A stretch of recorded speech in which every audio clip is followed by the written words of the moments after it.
What is good? What's happening, everybody? It's your boy Fares Muthana, and welcome to another LGRN interview series. And this week we have Nathan Ruyle. Nathan is a sound designer, supervising sound editor, re-recording mixer, and founder of independent post-production sound company. This is Sound Design. You can see his work recently on Universal, HBO, Sony, Fox Searchlight, Netflix, Blumhouse, and Amazon. And recently, he just did some work on the international film Joyland. So without further ado, I'd like to introduce you to everyone. Hey, great to be here. Thanks for having me. Absolutely. Thank you for being here. Let's just go right into it, Nathan. What was your interest in working in sound, in TV, and in movies? What sparked it?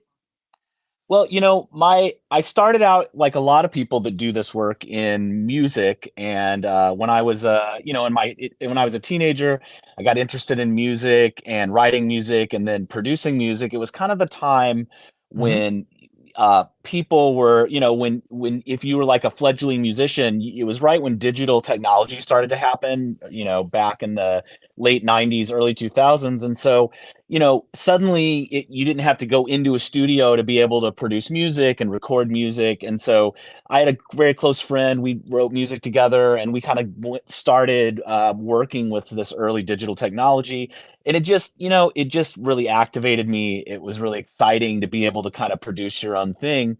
And then, so I was doing that and kind of developing interest in the creative part of it as well. So it was always kind of the technology and the creative working together. And then I actually went and studied theater and in when I got out of high school, and I was acting and also doing technical work in theater and writing music for theater. And at some point I had a professor who told me, hey, you could combine your interest in recording and writing music with your work in theater. And that just kind of it immediately made sense to me. And so actually from there, I just kind of really started focusing on this, what to me was a pretty new idea of sound design. At that time, it was these days you do hear the term sound designer more, but at that Mm-hmm. time, it was kind of a new idea to me.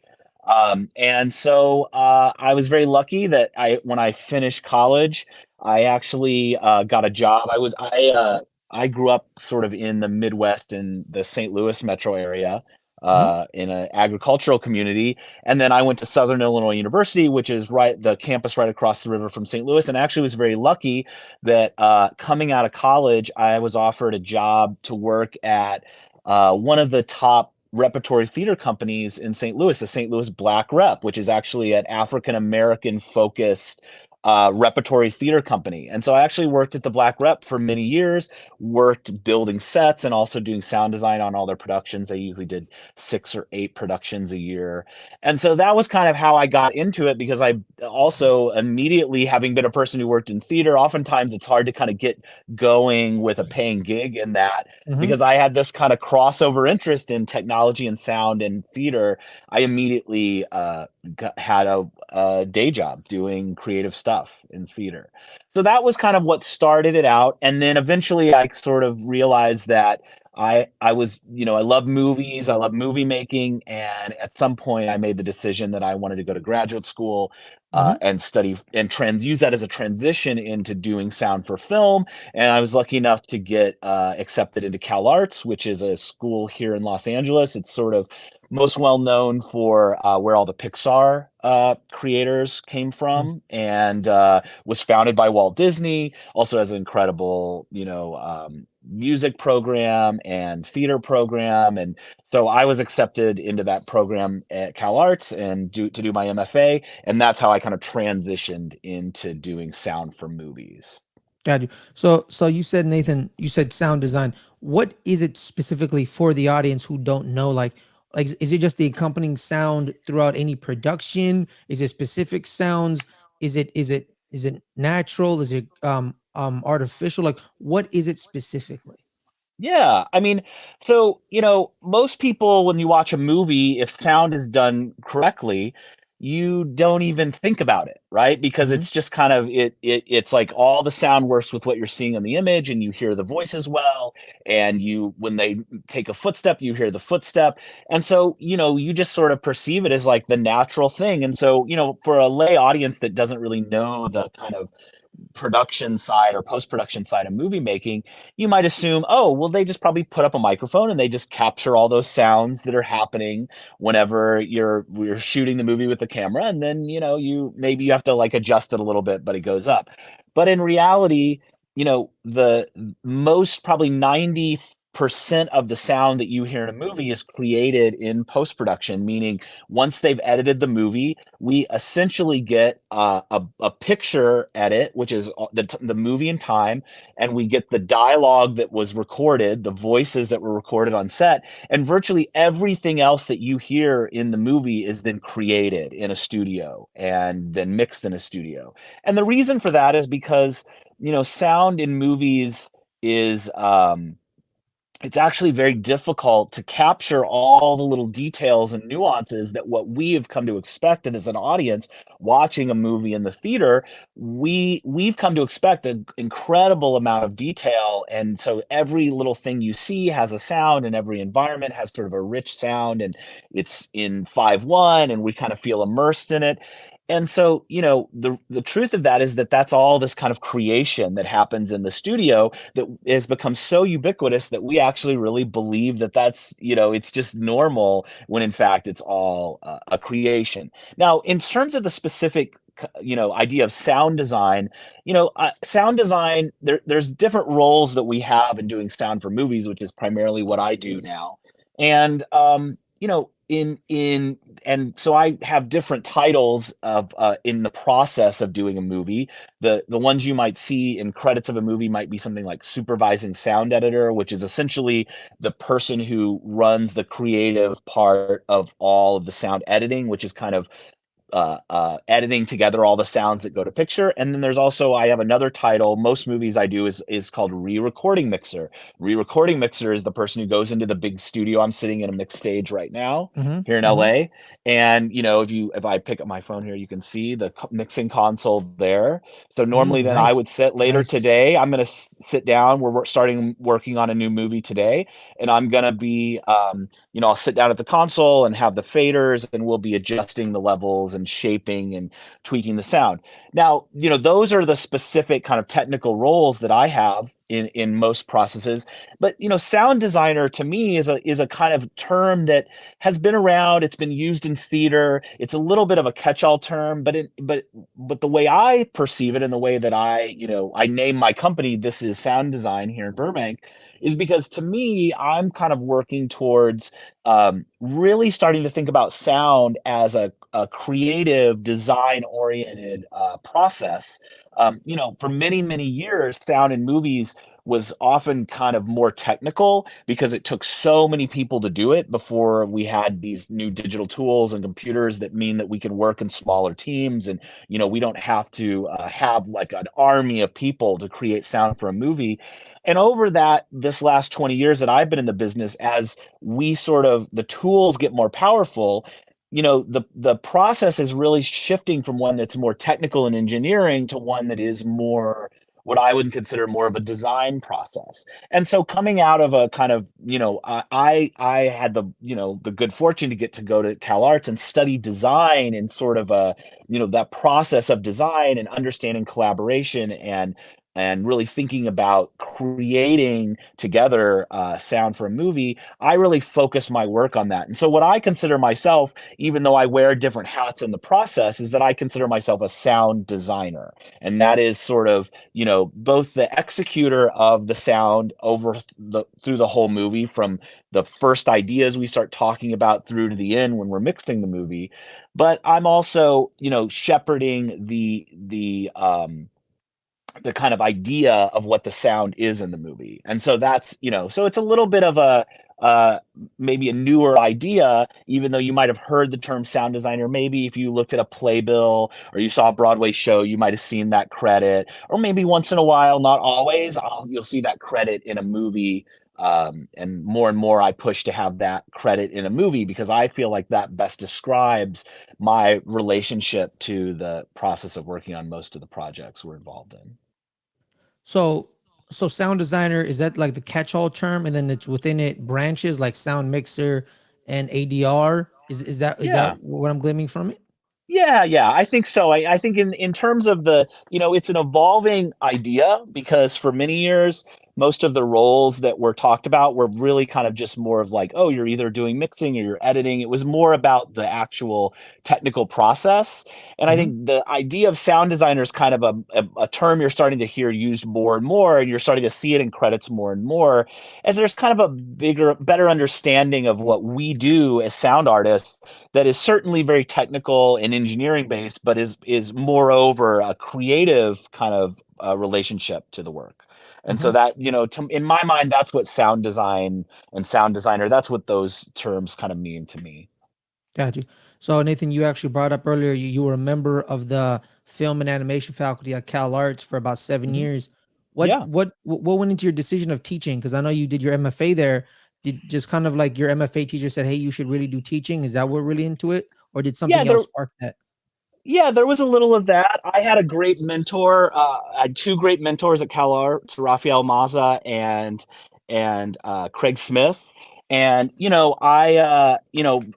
as a graduate student, often you're sort of involved as a teaching assistant, or you're kind of Hmm. involved in that side of Hmm. things. And so when I was at Cal Arts, very early, I started working with my mentors in a TA capacity. And so, once I had kind of completed my MFA and I was working out in the industry, working both in sort of independent filmmaking, I was also doing some work with the show Marketplace, the public radio show that's on every day. And these mentors that said, "Hey, we have some space opening up," and they having, you know, they had seen my work as a teaching assistant and knew that I had a really good sense of kind of that part of the process. And, and so it was a great opportunity for me at the time. And I actually love teaching because, teaching it really helps you understand your own work because when you're asked to kind of tell someone else, how do you do what you do? You have to really think about it in a way that maybe day to day you're just kind of dealing with things and running through a process, but you don't have to actually sit and think about like, oh, how would I explain, this part of the process or that part of the process to someone else?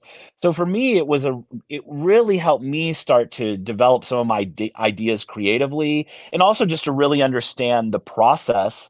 And Hmm. ultimately, now that I own my own company, a lot of the kind of ways that we approach our work are were very much related to how I was started to think about how would I teach, a new generation of filmmakers, given where technology is going, given that, the a process is really evolving, filmmaking is really Hmm. changing.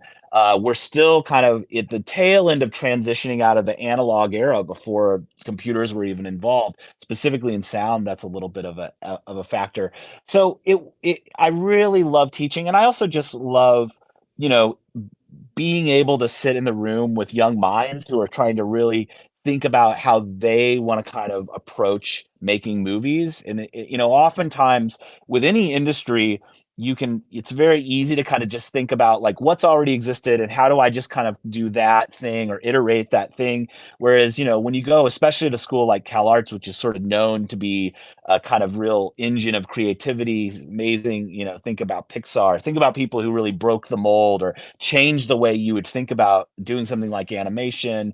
There's so many examples of that. People like Tim Burton. There's a reason that Cal Arts generates these sort of innovative artists is because um, it's a space that really fosters that kind of thinking and collaboration and conversation. So it was always just I had such a great time going to Cal Arts as a student, and it was awesome to be able to then carry on and kind of stay involved in that community over what ultimately turned out to be 10 years. Ultimately now I did my career has gotten so busy that it was even to teach 1 or 2 days a week isn't really possible. But yeah, it was a really incredible experience and something that I still see the echoes of doing that work as a teacher into my work today. So you actually worked on three Student Academy Award winning films. How rewarding was it for you and the students to see that you were being recognized for the work you guys were doing? Like, how was that?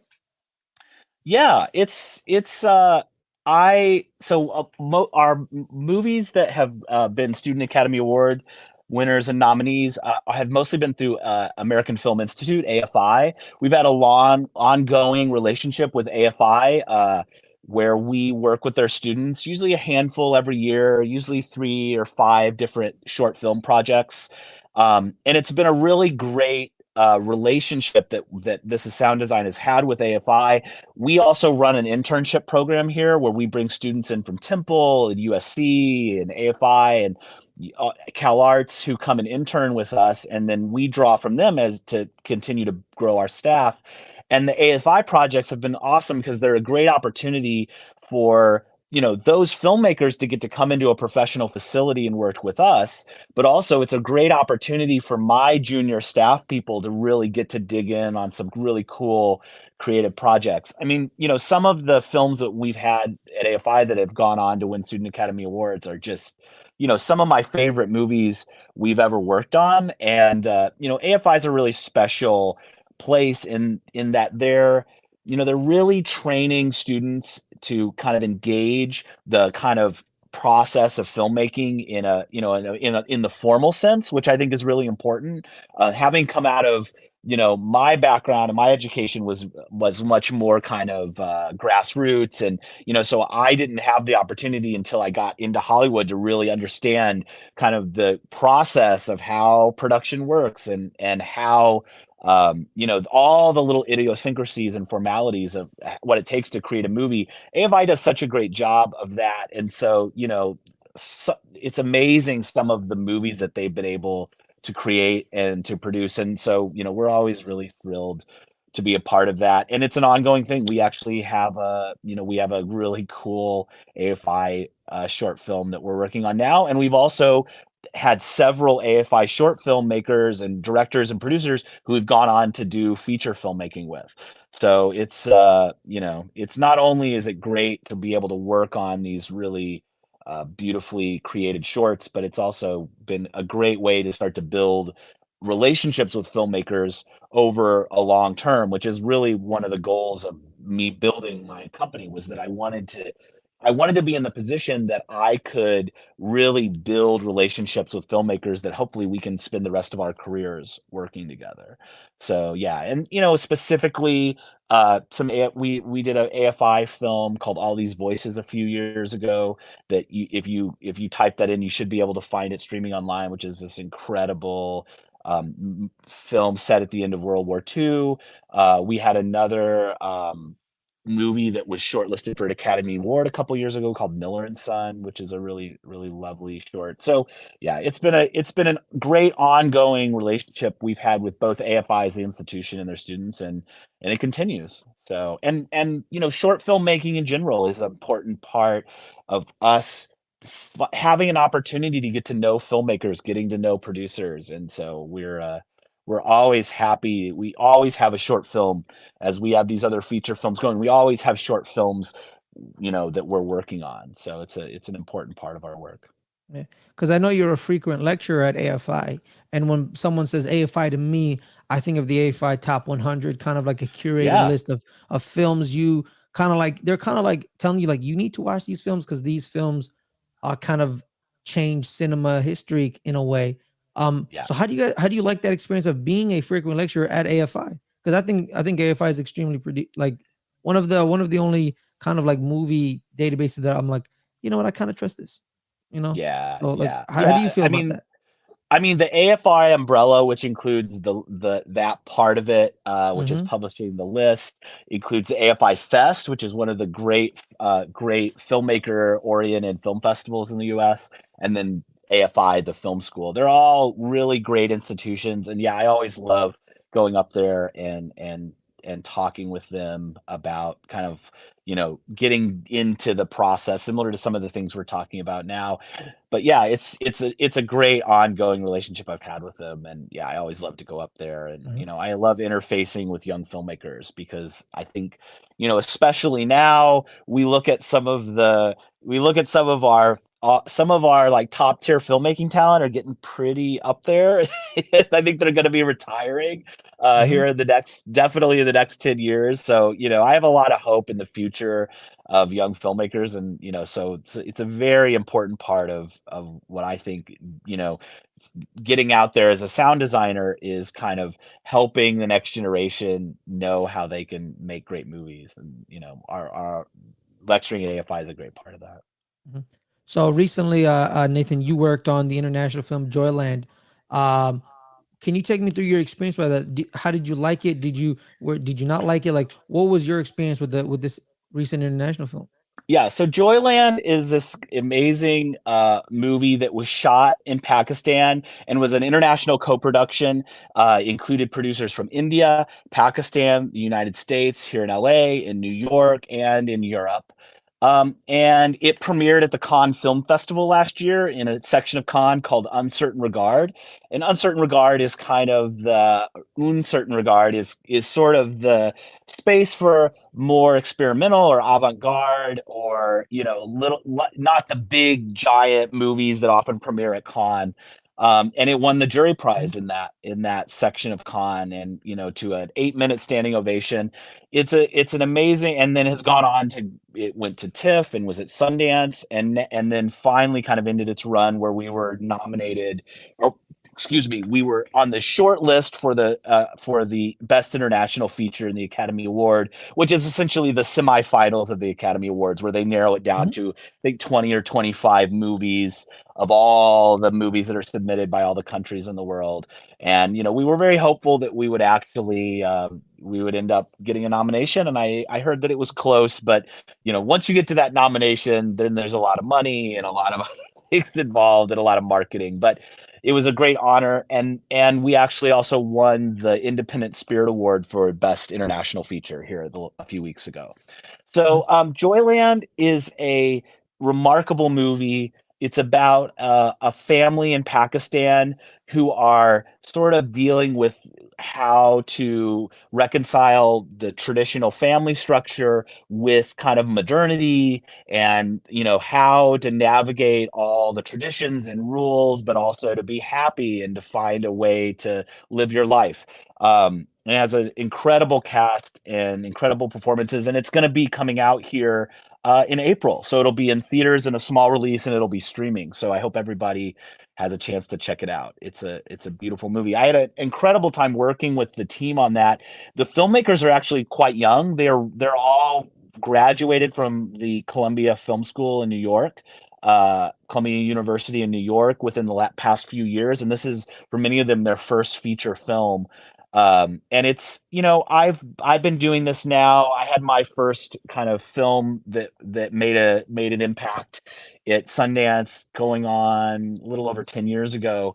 And and this film, having now done a whole gambit of movies, everything from tiny movies up to movies that have $50 million budgets, when a small movie like this has such an impact, and you see how just filmmakers really telling a story in the way that they can tell a story that no one else really could tell a story, and for the whole world to embrace it and to be moved by it, it really emboldens your spirit as a filmmaker and as a creative person, because sometimes we become very, it's easy to get jaded in the film business because it's a lot of politics and a lot of deal making and a lot of maneuvering, and sometimes you you get, I've had filmmakers I've worked with that, they get a bigger movie and producers swoop in, and suddenly you can't continue your creative relationship, for instance. And that stuff can be really tough because it's just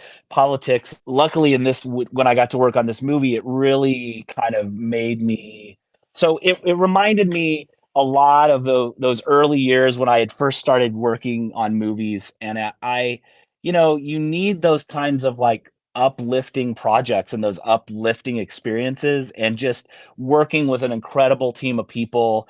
And where it's like, on paper, a movie might not seem like it can make the impact that it's going to make, but then it all comes together in this amazing way.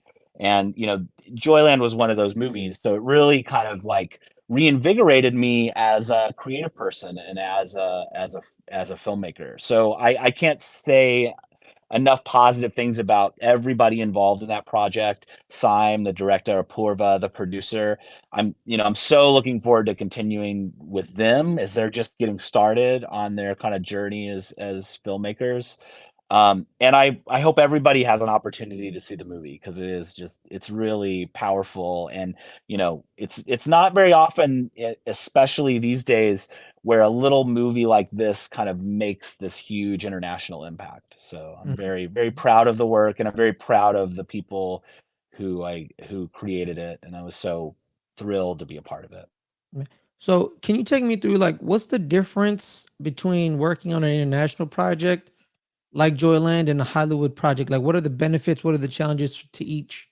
Like, what can you take me through that, Nathan? Yeah, I mean, Joyland.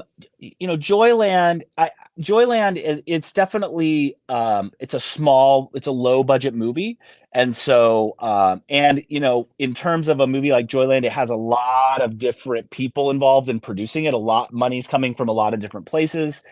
Um, always has its challenges, whether it's a movie that's been produced in Pakistan or in LA.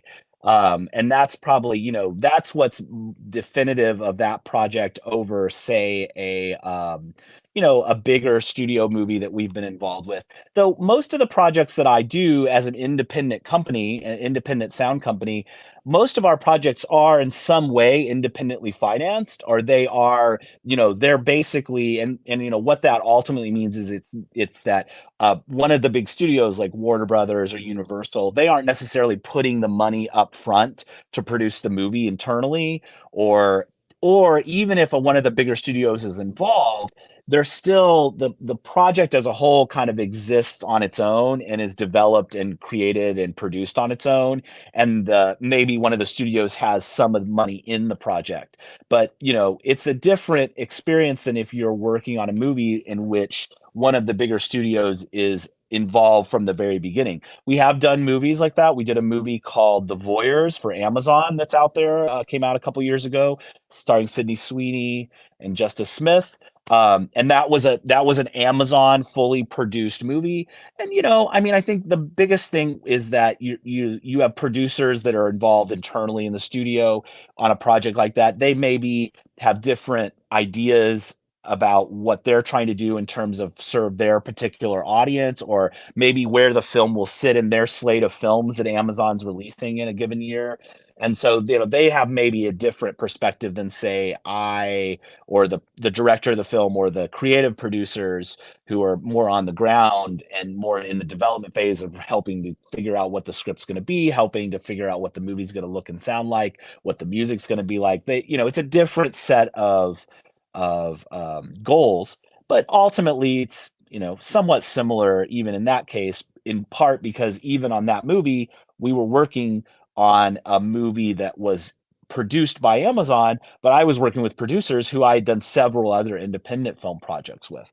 So, so we have our own kind of creative process that we're doing. But we're letting the studio kind of influence that in the ways that they want to, since they did put up the money to make the movie. And that's the main thing. I've also done some very unusual projects. I just finished a project that's going to be coming out here in the next few months, called, it's, the working title is Cabrini. It's about the nun Mother Cabrini. It's a big historical epic movie. It's a very good budget, and yet that movie was entirely independently produced. It has the budget of what you would normally have for a studio project, but actually it was completely independently produced. Mm. So, and so these days in the movie business, even the idea of what an independent film is becomes very Mhm. interesting, because we have probably a majority of the movies that were eligible, or the movies that were nominated for the Academy Award were on some level independently produced, and at some point a studio became involved, but oftentimes they started out as an independent project that maybe had studio money come in at some Mm-hmm. point. So, that is kind of the way that most movies work. But, beyond that, I think that, working on a movie, to circle back to your original question, one of the cool things about Joyland is that in terms of production, they were using a lot of people that were based in Pakistan to shoot the movie, including the sound mixer. And so that was great because we got to, sometimes if you're doing a movie in which they're kind of creating, it's very common in LA to maybe shoot a movie that's supposed to be in Iraq, but is actually shot up in Simi Valley on a set that looks like a desert set. Or, you're shooting a movie like Cabrini where they had a lot of stuff happening in Italy, but they're using a team that's entirely from the US to create it. One of the cool things with Joyland is that since the sound mixer was based in Pakistan, he was actually able to capture a lot of extra sound for us that we were able to use for like ambiances and environmental sounds that were particular to the city that the movie was shot in Pakistan. And so that was actually that's a really great thing, is where, when you're working internationally, sometimes you get to interface with people who are on the ground in the place, Mm-hmm. and that can be really helpful just in terms of finding authentic quality to the sound that we're doing. So that is one example where that's a real benefit. And the director of that movie is also based in Pakistan, so obviously that infuses the entire movie with the real experience of someone who has lived in Pakistan and knows Pakistan. And if some of the audience checks out the movie, you'll be surprised. I think sometimes we have a certain idea of what the Middle East looks like. We've seen, obviously Afghanistan, we have a relationship to that because of the military in Iraq. And, but all of these countries in the Middle East are very different and have different cultural things that are happening. And Joyland is really shows that actually Pakistan has its own very interesting culture, and the way family structure works and the way that people live their lives. It's very specific to their culture, and I think that was something that I really enjoyed learning about through working on the movie. So I always love, so many movies are shot in New York and LA, and it's fun to work on those. It is really fun to work on a movie in which it's a place that you don't know anything about, and so you get Mm-hmm. to know it through the filmmakers. And that's always a cool opportunity. I actually got to work on a few movies this year from where I'm from, which is like the rural Midwest. And that's also really interesting because it's like, oh, I very intimately know Mm-hmm. this part of the world, and being able to bring that experience in is always really, really great. Yeah, I remember watching Den of Thieves, and they were like, "Hey, there's this Hawthorne," and I'm like, "Nah, that's downtown Atlanta." But sure, thank Yeah, you. right, right. Yeah, it's L.A. doesn't have seasons. I don't know what you're talking about. I see brown grass, but I still love the Right. movie. I still love the movie, Gerard Butler. But Yeah, yeah. one sound that I really that kind of like dialogue, like that's the sound that people talk about, like, oh, dialogue. They usually film it in the scene, and then that's it. They did the scene on location and they're Mhm. fine. But not a lot of people know about ADR, additional dialogue recording. Yeah, Can you take yeah. us through the process of deciding when ADR is necessary and how is it recorded? Like, how do you go about that? Yeah, yeah. So ADR is yeah, you said it's like it's an acronym. Some people say it is for additional dialogue. Mm-hmm. Other times it said it's automatic dialogue recording, which is just what they named some of the machinery 50 years Mm-hmm. ago, which frankly was not very automatic, but that's what they called it. Yeah. But ADR it's the process in which, because of different conditions on set, maybe you were shooting next to the ocean. We were just working on a movie yesterday where they were shooting next to the ocean. Maybe in a really important take of the movie where you got the perfect emotion, a plane was flying over and you couldn't get that sound out of the recording.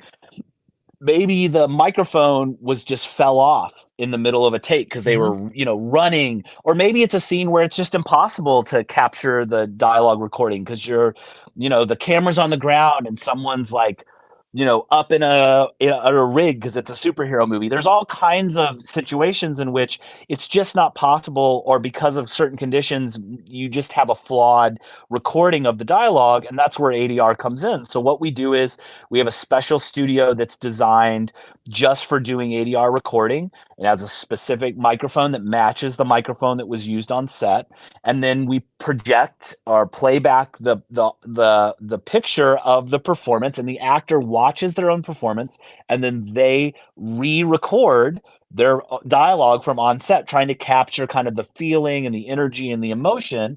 And sometimes some actors are better at it than others. Some actors are just ADR geniuses, and everything they do sounds exactly like it was on set. For some performers, it's hard to kind of get back into the emotional space, to get the take to match the original performance. But yeah, so we record it to sync, and then we actually have a lot of tools that we can do after we've recorded it to be able to integrate it into the movie. And that includes filtering, where we can look at the original dialogue and match the new dialogue using some AI software to be able to kind of mimic the quality of the original recording.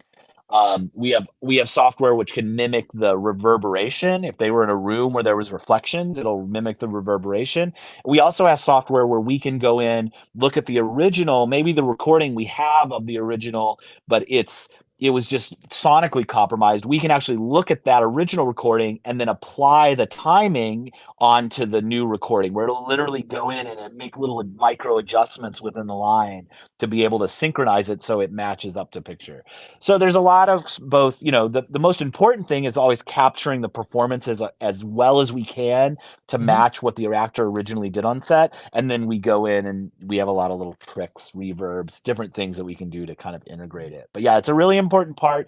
In terms of how we decide, it's almost always we try to save every bit of dialogue that we can from the original performance. In most cases, that's going to be the best version. That isn't always the case. Sometimes it happens that a director says, like, what, the actor could never really get into the right feeling on set, and so sometimes it's a performance thing. We want to try to go back and maybe create a little bit of a different feeling. Maybe they were performing it a little too angry or a little too calm, and so within the bounds of what we can make look right to picture, sometimes we'll go back in and try to get a new performance. But most of the time it's just about a technical issue, and we're just going in and trying to get a dialogue recording that doesn't have issues that would basically make you as the audience member think like, oh, I can't hear what they're saying. Or maybe it's that I hear, but I can hear, oh, there's like machinery in the background, and this is a movie. This is a movie set in 1900, and there's a jet plane coming through, and obviously that would take the audience out of the movie to hear something that didn't fit into the timing of the era of movies, and for instance. So yeah, so normally those are the considerations. I will say, when I first started doing this work 15 years ago, we didn't have as many tools as we do now to be able to fix and clean dialogue. And in fact, we have a whole suite, tens of thousands of dollars of tools that a lot of them are actually using AI processing now. And so they've become very, very sophisticated, where we can go in and visualize and see noise and problems and, almost like erase them out like Photoshop in the sound file. Other tools that are just really great at reducing background noise or reducing, we have a plugin called de-rustle that just will take if you have the lav microphone that they're wearing is rustling around, you can just go in and actually clean out those sounds. And that's using an AI to kind of recognize certain kinds of sounds in an audio file. So we're actually able to do so much more with the production audio than even we were able to do a decade ago. And so most movies, we're able to use almost all of the production audio, even if there is a technical flaw or problem. And most of the time, it's really much more about, oh, you know what, the writer wanted to change this line, or, oh, we need this piece of information. We did a test screening and we realized the audience didn't understand this. So on a cutaway, we're going to have the actor say this to kind of help explain this plot point. Things like that are oftentimes these days why we're mostly going in to do ADR, with some exceptions. Once in a while, there's just a total technical failure on set, or, we're just in an environment where we just have to go back and re-record. But yeah. Well, Nathan, you brought up kind of like now, like due to the tech boom and now the sophistication with the programs has kind of helped you guys' job become a tad bit easier. What kind of software or hardware do you use to record sounds for production? And Mhm. how streamlined has it become, or has it not been streamlined at all? Yeah, I mean, there's constant innovation in so many areas of what I do. On the recording side, I mean, I could talk about all kinds of interesting stuff that's come down the pipeline. The recorders, we can, very small recorders now can record 16 channels of audio on set.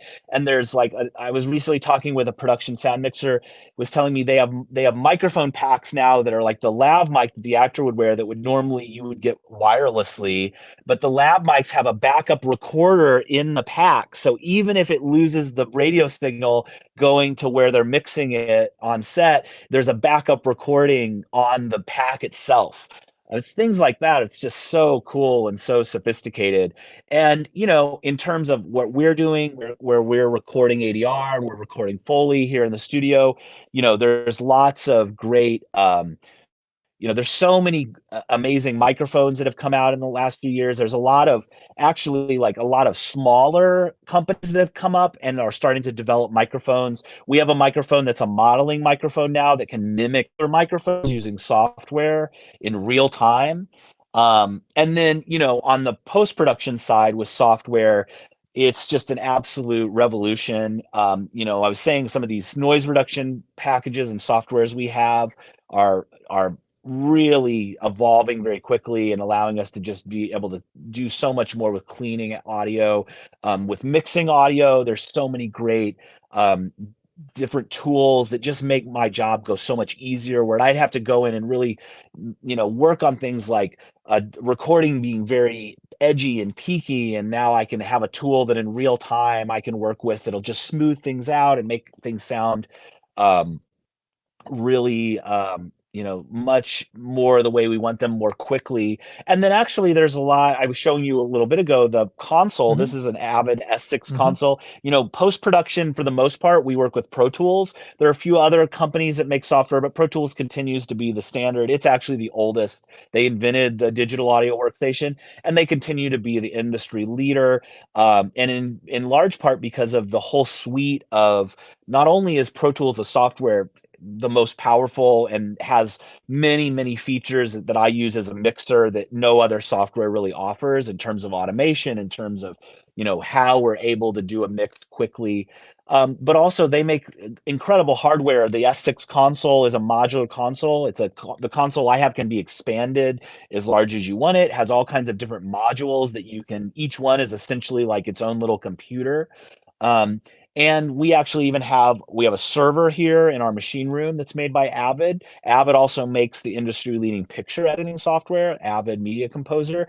So there's also a lot of great stuff happening between those two softwares where now they're able to communicate more directly. And actually our server here, the Nexus server, is made by Avid. It's specifically designed to work with Pro Tools so that we don't ever have to move drives around in my entire facility. Everything just exists on the network and we can open any project anywhere at any room at any time. So there's just so much happening with Hmm. technology. And, sound has always been a very technology driven business. It's always about equipment and, engineering has always been such a huge part of it. And, what's really cool is what's starting to happen is that not only is technology, making it easier to do kind of the nitty gritty technical engineering tasks, but it's also really empowering us creatively because, in part, just simply if you're spending less time cleaning up noises and dialogue and that part's easier, it gives you a lot more time to be creative and thoughtful, and that's Hmm. one of the things that we're most excited about is that we can leverage the technology to come up with new creative ideas for how we might approach sound in a movie. Things like Dolby Atmos, which we're using here in the studio, the way that we can create an immersive experience, that we can, make a film feel, and make the experience of a film unique and new, is the technology is really powering that. And so that's a huge part of it too, is that it really allows you to open up your mind to think about all kinds of new possibilities for how we might create these experiences in movies. Hmm. Um, That's phenomenal. I actually use Pro Tools at school. We're learning how to use them. So knowing that I'm being taught the industry standard is kind of really helpful. Knowing that, so Yeah. that's pretty dope. Yeah. But I do want to ask a specific question, Nathan, because I know you've Yeah. worked on movies and TV, and I know they're both they're both entertainment mediums, but they're slightly different. Yeah. What's the difference between working on a film and working on it then working on a series, both in terms of work that you do and the kind of timelines that you have to have for turnaround? Because in a series it's kind of like, hey, we're weekly, we're every Sunday, or we're every Tuesday. But in the film Right. is, we finish the film, you have a couple months to do it. What can you take us through that process? Yeah, I mean, I will say that the bulk of my work still continues to be in film, and there is Mm-hmm. a little bit of a division in the industry. We have done a few series projects, and we're gonna have some more coming up here in the next few years. In part also because, you know, prestige television, what we call it now, which is like Mm-hmm. where you're seeing, it's less like sitcoms and more movies that have a more cinematic quality. I would say Mm-hmm. there is more convergence originally in TV, and I think this still is the case for many kind of like sitcoms and sort of like more straightforward television fare. The turnarounds are fairly fast. You might have an hour TV show and you really only get maybe a day to do a little bit of premixing and a day to mix, and that's about it. Maybe some of the more prestige shows are a little different, but yeah, in general, the timelines are shorter on a television series, and the expectations are often more utilitarian. It's like, we want to make sure we can hear all the dialogue. We want to add a little bit of sound design here or there, but you're not necessarily digging deeply into kind of the experience of it, right? It's more about making sure you can hear everybody, making sure that you can tell the story and you have all the elements you need to tell the story, but it's in a more of efficient process. Whereas, depending on the film, the process can be very involved and take a great deal of time. For instance, like I did this movie Cabrini that's going to be coming out here in the next few months, and we worked on that movie for nearly 9 months on the sound. So, and that's just because the scale of the movie was quite huge, and there was a lot going on in terms of just you know huge audiences, or I mean huge groups of extras. So there were scenes with like 100 extras. You normally wouldn't see that in its TV show. It was a historical piece, so there were a lot of aspects of that where we had to go find specific props for our Foley recording. We had to go. There's the scale of it is a lot bigger, and that translates into taking a lot more time in order to realize it. The other cool thing about series, I think, is that once you kind of get the template set for what you're trying to do with the sound, a lot of times you get to return to locations again. You're returning to the moments again and again, and so that allows you to reuse things over and over. So that's a big factor. Yeah. So Nathan, you brought up the 100 extras and kind of like having to record that. That probably seemed a tad bit challenging. Can you take us through which project that you've worked on you can say was the most challenging to work on, and how did you overcome those challenges? Was it Cabrini or was it something else that you have already done? Yeah, I mean, every movie has its own challenges. Cabrini was certainly, it was challenging in that we had a lot of time and we had a lot of budget to work with, and so then it's just trying to find a certain level of detail that for instance, like we did 8 weeks of Foley recording. That movie, it was partially shot in Italy, so we had to do recordings of background actors, what we call loop group, which is where you get the background actor recordings, like voices in the background, that the crowd scenes and things like that. We had to record children in the US speaking English but with Italian accents. We had to record American people for those scenes. We had to record Italians speaking Italian for certain scenes, children speaking Italian for certain scenes. So we actually ended up needing to do recordings on both in Europe and here, finding multiple actors. Of course, this is a bigger budget movie, so there's a lot more involved with unions and negotiating timelines. In Italy, they happen to be going on to their kind of like their like late summer vacation period. So even getting actors to be able to come in to do it was complicated. So, when you have that kind of scale and you need all these different things, it definitely is challenging just to get it all organized and figured out. And then, of course, you're dealing with, if you record 8 weeks of Foley recordings, which is all the objects and footsteps and all the things, you have to then mix all that. So you just have all this material that you're dealing with. And so that's, it's definitely challenging, but this is what you hope for as a designer, is that you get to be able to dig really deep and work on material. Other movies, it's like the opposite. It's that, maybe it's a very low budget and they don't necessarily have the money to bring a lot of actors in to do ADR recording. So we have to go in and try to salvage or fix dialogue. And I won't name any names, but sometimes there's big challenges there to be able to kind of like take the material and be able to make sure that you can understand all the language and hear everything. But honestly, every movie has a challenge. We just did a movie. We had 2 movies that went to South by Southwest that were just premiered.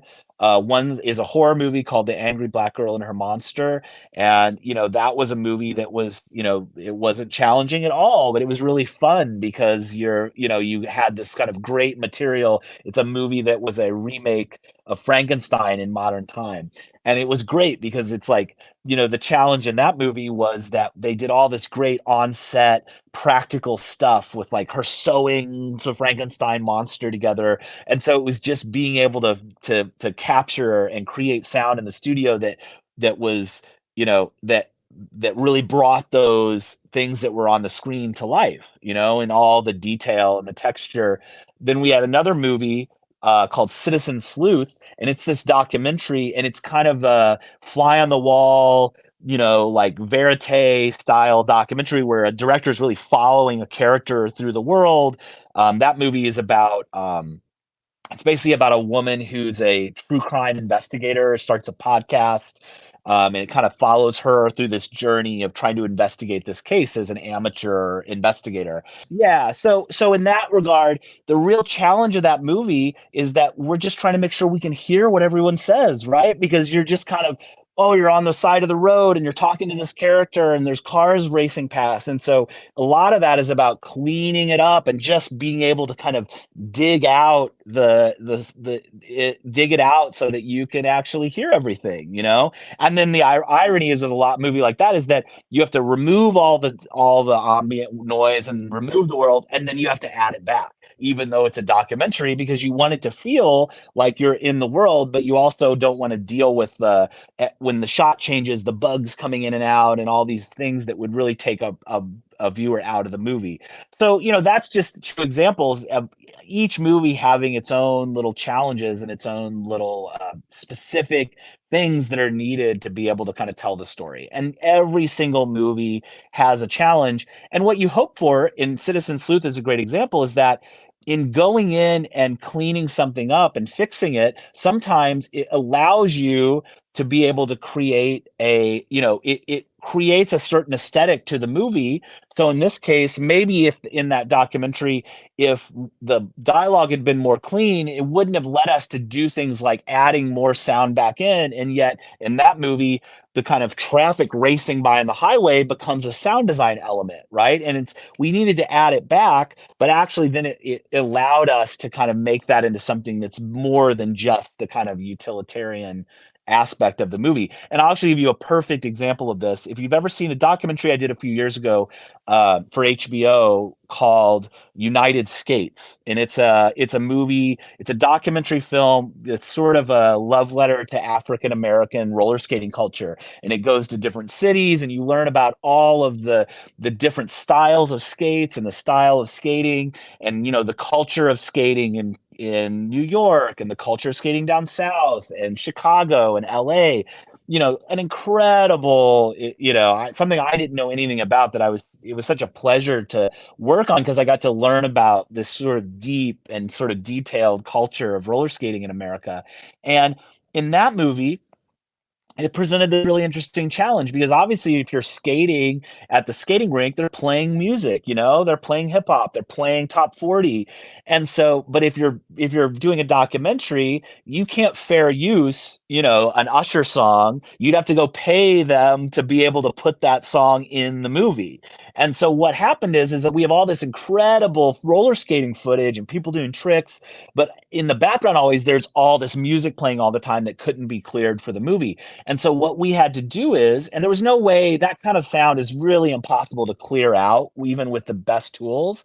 So what we had to do is instead, we had to take the sound out of those scenes, and then we had to Foley all the roller skating back into the movie, which is pretty challenging. And what we did is we actually reached out to our friends who are in the skating culture here in LA, and they came into the studio, they came into the mix stage. We set up so they could roller skate in front of the screen and watch the image. They brought all the different types of skates. They brought, the little tiny skate wheels that they use in LA, the big, heavy, thick wheels they use in New York. And so they were actually able to do recordings to picture of all the skating. So it was like a whole crew of like awesome skaters. We got to just sit back and watch them do tricks in the stage, which is incredible.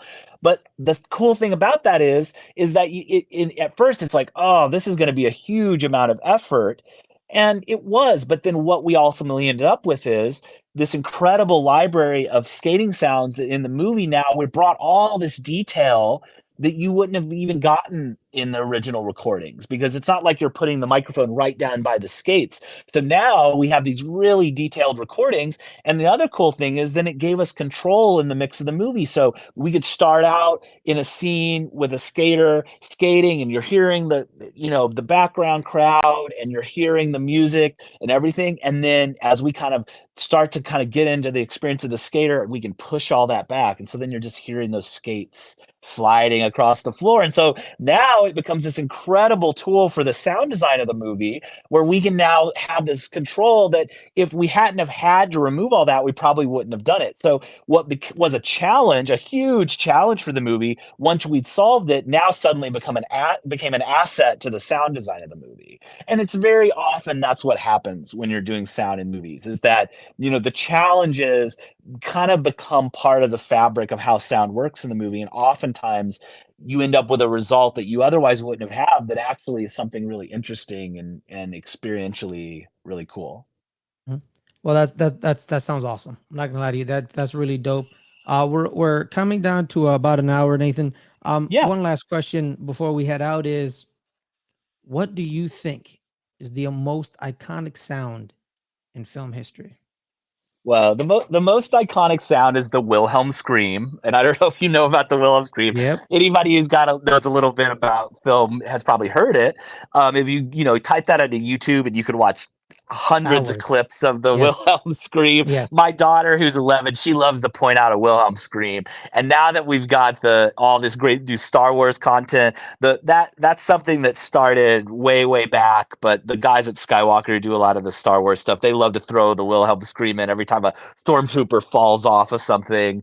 Yeah. And so so it's a classic sound. That's probably the most iconic sound in a movie. But I mean, Ben What's Burt, your who's favorite?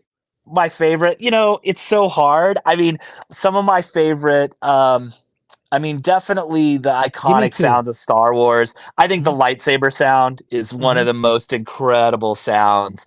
The lightsaber is, just in how it's done and how it's this dynamic element, is such an incredible sound. And it's like such a perfect example where you're doing something that's technically really interesting, but also very physical and Mhm. dynamic. So that's definitely one of my all-time favorites. And I'll tell you a scene that's one of my all-time favorites Yes. is, if this is something your audience might not have seen, one of George Lucas's Francis Ford Coppola's early movies is called The Conversation. So Yes. so Gene Hackman, incredible performance, and it's a movie about sound. It's about surveillance and about a guy who's like wiretapping and listening. And that opening scene in that movie is just one of the all-time great sound designs in Mhm. history. And in fact, if you watch the movie I've done, The Voyeurs, that's out there on Amazon. If you guys have Amazon Prime, we actually in The Voyeurs we do a kind of an homage to The Conversation, because there's a similar element in that movie, and we really thought about, oh, how does this sound in The Conversation, and tried to bring that through Mhm. in the kind of a similar wiretapping scene in The Voyeurs. So yeah, that's one of my all-time favorite, that those collections of sounds, of the sound fading in and out and wiretapping in that movie is an awesome, and maybe one that the audience hasn't seen. I highly recommend. It's a really great It's movie. tremendous. It's tremendous. I think people forget about it because it's sandwiched in between the two Godfather films, and people Yeah, kind of yeah, forget that yeah, he totally. had a little break in the middle, and he decided to Yeah, make another great film. And you're like, yeah. really? Yes, Yeah, yeah. yes, it's It's awesome. also one of the early films of Walter Murch, who's a celebrated sound designer and kind of wrote the book on picture editing and does sound and picture editing, and he did the Mhm. sound design on that movie, and it's fantastic. Yeah. So that's a great one to check out. Absolutely. Well, Nathan, thank you so much for giving us your time. Is there anything else you want to tell the audience? Your latest projects. Where can people find you? I know Yeah, your links will be in the description. Anything else great. you wanna add? Yeah, check out Joyland. That's coming out in April. It's a great little movie that I think that it's very moving, and I think everybody will take something away from that. We'll have some new movies coming out. We've got another festival premiere coming up. If you log into our website, we always keep news updated on that. And if you're a filmmaker in LA or New York and you want to work with us, reach out over the usual channels. We'd love to have you in and have a tour. And if any of you are ever in LA and want to have a tour of the facility here, we'd love to have you. Absolutely. Thank you so much, Nathan. Thank you so much, everyone, for listening. I hope everyone has a wonderful night. Thank you guys so much, and stay safe.